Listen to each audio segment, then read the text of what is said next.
We're back then with video number 3 and are building the best Black Panther series. This video series is all about helping you hit the ground running as soon as Black Panther does come out.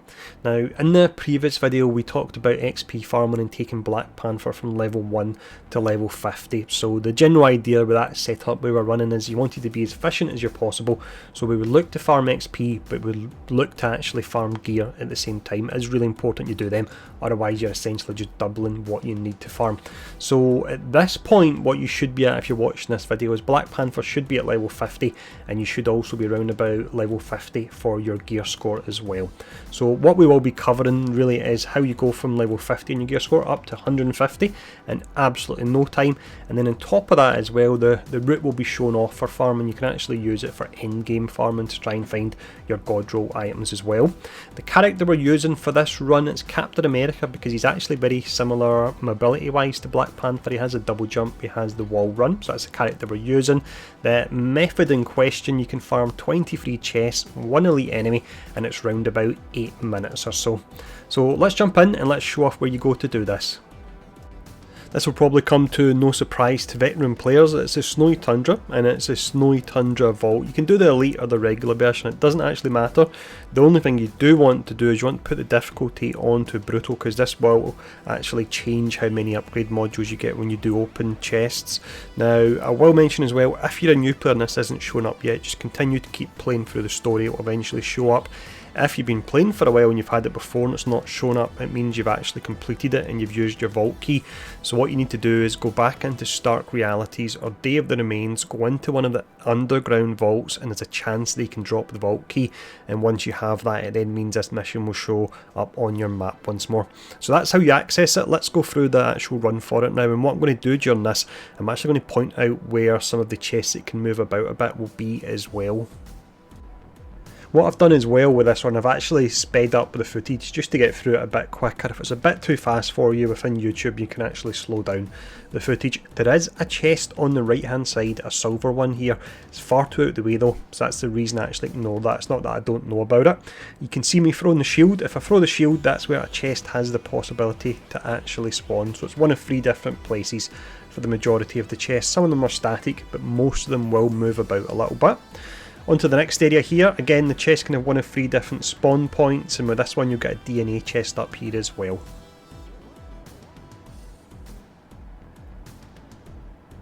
From here you want to jump down, you have a chest. Again, it's in one of 3 different possible locations. I'm not hitting that enemy there specifically, that's where a chest could actually spawn.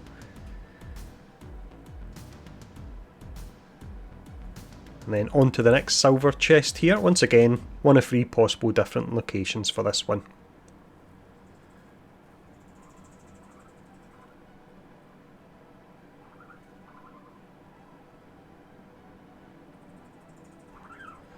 So you'll now move on to some of the chests that can be a bit higher up. The likes of Hulk and so on can struggle, but with Black Panther having the same mobility as Captain America, you really shouldn't have any problems at all. With the double jump, you can actually jump really pretty high.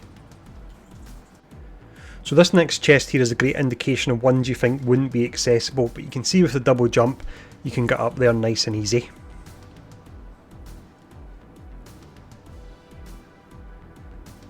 When we head over here then, you've got your gold chest. So it's either going to be a switch that you stand on, a switch that you shoot, or a switch that you actually punch. So you just need to run around to find out which one it is.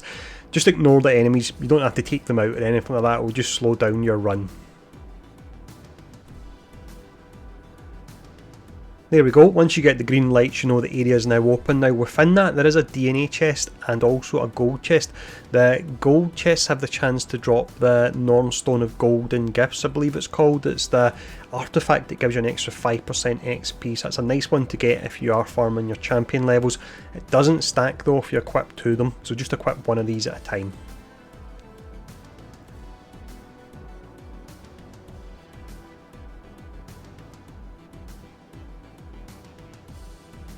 With this next area that we head into, you've got a silver chest that will always be in a static point. This is the one we go for first. After that, there is an additional chest here, and that's one that can be in one of 3 different positions. Once again, I'll throw out the shield for where it could actually be.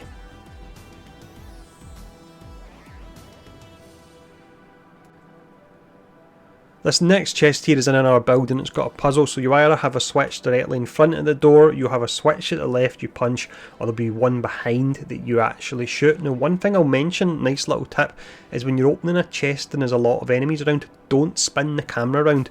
If you're not directly looking at an enemy, there's less chance it will actually attack you. If you spin the camera around, it seems to pull their aggro away. So that's a nice little tip for you there.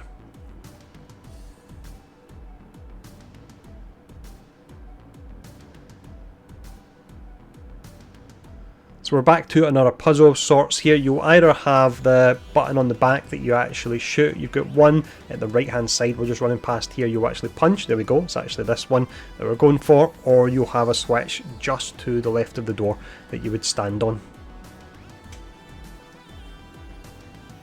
Now with this next one here, I do try and do a little jump that can work, but it's tricky to actually get the timing right. If it works, it makes it a lot quicker. If it doesn't, I would actually think twice potentially about doing this, because on your non-flying characters it does take a good bit of time to actually get up the top, and if you're going for pure efficiency then you might want to skip this. Now you can see the silver chest here, it'll be somewhere around this circle at the top here, and you can see there's a DNA chest up there as well.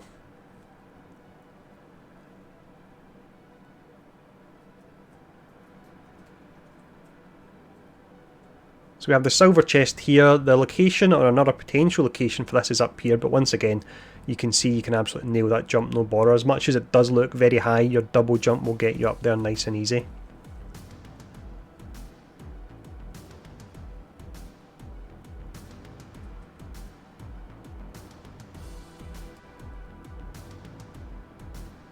From here it is really pretty standard stuff, but I'll keep doing the commentary when it is relevant here, but it is really pretty standard where you're going for these particular chests.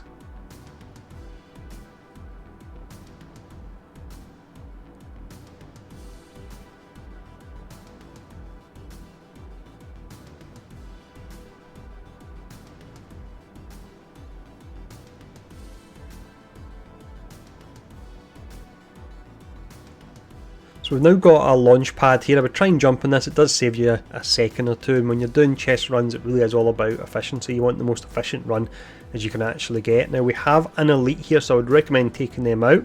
That will be another legendary that you will get from them.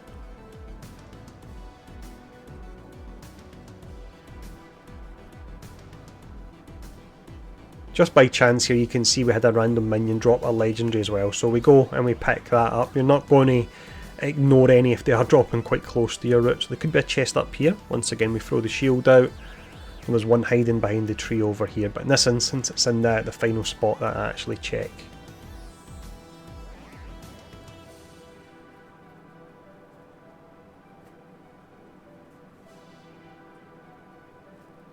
And then we're working our way towards the end here. I believe it's just 3 more chests we've actually got. So this one can be in one of 3 places.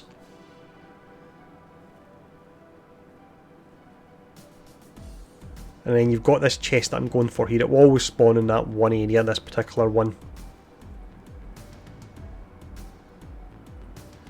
And then from here we've got the final chest. Then what I'll do is I'll quickly go into my inventory so you can see how many items I've got in one run in round about 8 minutes or so as well.